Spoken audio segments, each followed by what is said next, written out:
Are you struggling to find setups in this current market condition? Feel like the concepts that you've been learning aren't actually working anymore? Are you taking positions and getting stopped out and not knowing why? In this video, we're going to take a look into how we can deal with these current market conditions. So I've recently opened myself up to 3 different pairs, that being EU, GU, and US 30. Now you might be thinking, why US 30? Well, from the video I made titled How I Analyze the Market Differently, I was looking at E-mini S&P 500. Now I don't personally have a brokerage account which allows me to trade futures, so US 30 is the closest pair in which I can trade that actually allows me to look at that kind of market. I got intrigued after making that video and wanted to go into US 30 and start back testing and start figuring out if everything that I use works on a daily basis, or at least consistently. And the results that I received from my back testing indicated to me that US 30 is definitely a good pair to be able to trade. GBP USD and Euro USD are the 2 main pairs that I've actually back tested the most. So that's pretty much why I stick with them. I like that the spreads are, relatively small. GBP USD does have slightly larger spreads, so you do have to increase your stop loss a little bit, but I'm slowly coming to realize that that's actually not an issue. I had a little bit of an issue with it. I always wanted to squeeze my stop loss as small as possible, and any pair with a larger spread, I never really wanted to use it because I didn't want to expand my stop loss more than I actually needed to. Now I've come to terms with this and I'm absolutely happy now to, open my stop loss up slightly more. I'm finding that I'm actually missing a lot of trades actually, just because instead of slightly opening my stop loss up and just making it, 3 pips or 3.5 pips, I was just not taking it. And then I was actually missing the position and it was running, very, very nicely. So with that out of the way, let's get into the video. One of the things I would suggest to do in this market condition is actually just follow the trend. You want to have clear defined rules and reasons why you may be looking to go opposing to the, the higher time frame trend. If you're not following the overall trend, then ultimately what you're going to be trying to do is you're going to be trying to pick either tops or bottoms. Now, trying to pick tops and bottoms is such an ego thing, right? What we really want to be doing is we want to just be following the trend and taking high probability setups. Whereas if we're trying to pick the top or the bottom of the market, what we're really trying to do is say, look, I was able to get into this trade all the way down at the bottom and now I can ride it to the upside. The more that you try and do this, the less you're actually going to take winning positions, because ultimately price is going to keep going in the direction of the current trend. Now, if we take a look at EU here, what we can see is obviously this monthly low has actually been taken out. Now, if you're like me and you use Forex.com as your broker on Forex on TradingView, then you will see that we don't actually have any more data to the left-hand side, right? So basically what we're anticipating is once price breaks out of this level here, price will continue and it will push to take out many, many people, right? It's taken out a massive, massive monthly level. So now what we could anticipate is, well, generally we have nothing to the left-hand side here.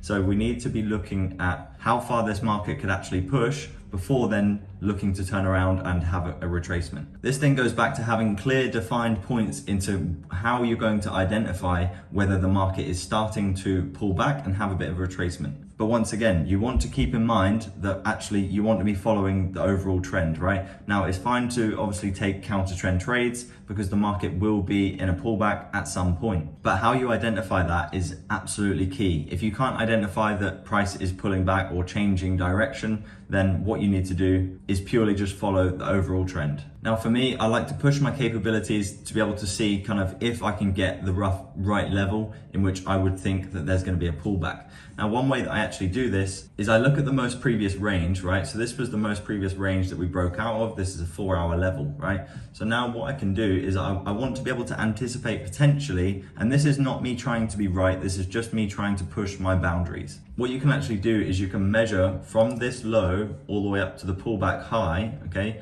And what we can see here is this is actually 256 pips. Now, if we do 256 pips in the opposite direction, you can see that this is 256 pips, right? So we are about here, okay?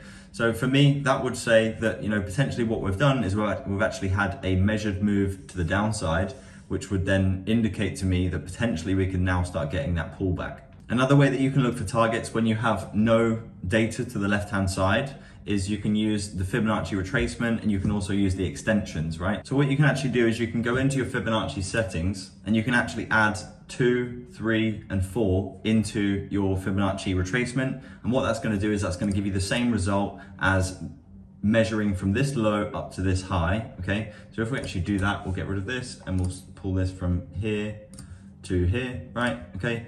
Now what we can see is you have the Fibonacci from this low to this high. This is going to give you one standard deviation of what you've measured with the Fibonacci to the downside, right? This is going to give you that same measurement from this low up to this high. As we can see, if we measure this, this is 250 odd pips, 56 pips to the downside, right? So that's giving us that same measurement. Now what we actually have to do as traders is we have to adapt to the current market conditions. If you're not able to adapt and you're not able to identify that price is in an impulse and it's pushing to the downside rapidly, and your mindset is actually saying, you know, I want to catch every single reversal possible, then you are going to get wiped out many, many times. Now the concepts that we use here at PawnFX, they're viable through all market conditions, but as I was saying to my students not long ago, what you will actually see is some concepts are actually more prevalent than others at specific times in the market, right? So for example, the concepts which I show you in the video, how I analyze the market differently,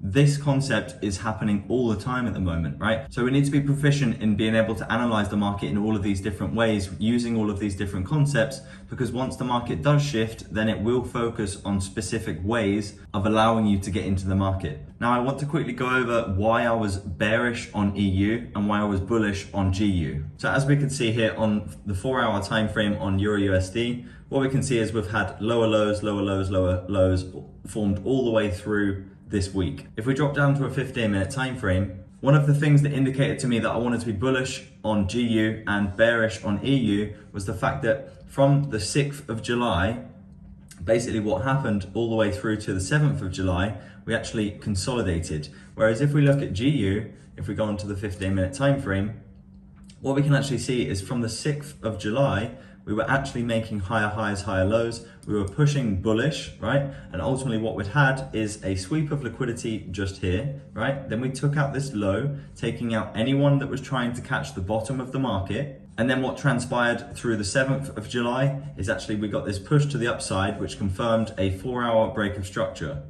Now, if you don't actually know, EU and GU are correlated pairs. So what they will typically do is they will follow each other in the direction of, both of them, right? They'll both go in the same direction. Now, what happens when GU goes higher, but EU goes lower? The main thing that you really want to be focusing on is the fact that GU is going higher, right? So it's indicating bullish prices. But if you look on GU, we're making lower prices. So what would actually be best to be able to trade in the way of looking for a reversal or catching the bottom of the market? Hopefully you all said GU, because ultimately what we can see is the market is shifting bullish. As I say in my videos all the time, what you want to do is you want to actually wait for the market to show you what it wants to do. If price is already shifting bullish, then you have a viable reason, a probable reason why you should be looking bullish. Whereas looking back on EU, we can clearly see that we are stuck within a range all the way through the beginning of New York session on the 6th, all the way through to the beginning of the New York session on the 7th, right? And then ultimately what we'd end up doing is we end up coming short and taking out this low, okay?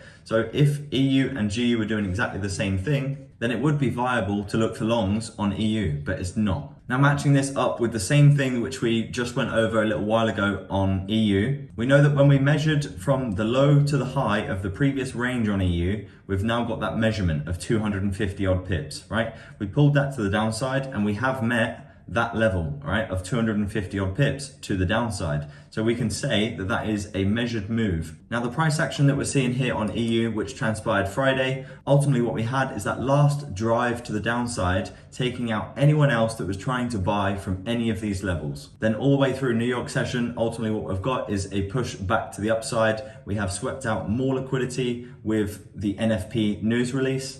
And now we are getting very, very close to a 15-minute break of structure to the upside, indicating that potentially EU might start continuing and following GU once again. Now for me, this is a major turning point in potentially why I would be looking to go long. As you can see, I have a few levels down here and I also have my alert on. If we do break this high here, then I will be potentially interested in looking to get long from this level here. Once again, this is not financial advice, this is purely speculation. If you choose to act on this, this is completely down to you. You want to be able to analyze the market for yourself so you can actually make this a thing. You cannot just trade from any level that any YouTuber says just because they say they're interested in it, right? This is a trade idea. A trade idea is completely different from an actual trade. I might not take this trade because everything might not set up for me. So if you do choose to take this trade, it's nothing on me. I want to be able to show you the locations in which I'm potentially looking at and I'm interested in to take a trade.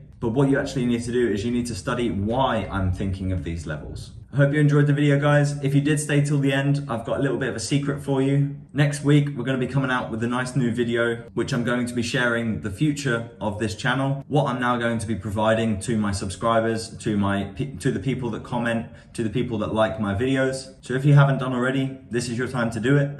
I hope you have a great week in the market. Be safe, and I'll catch you guys in the next video.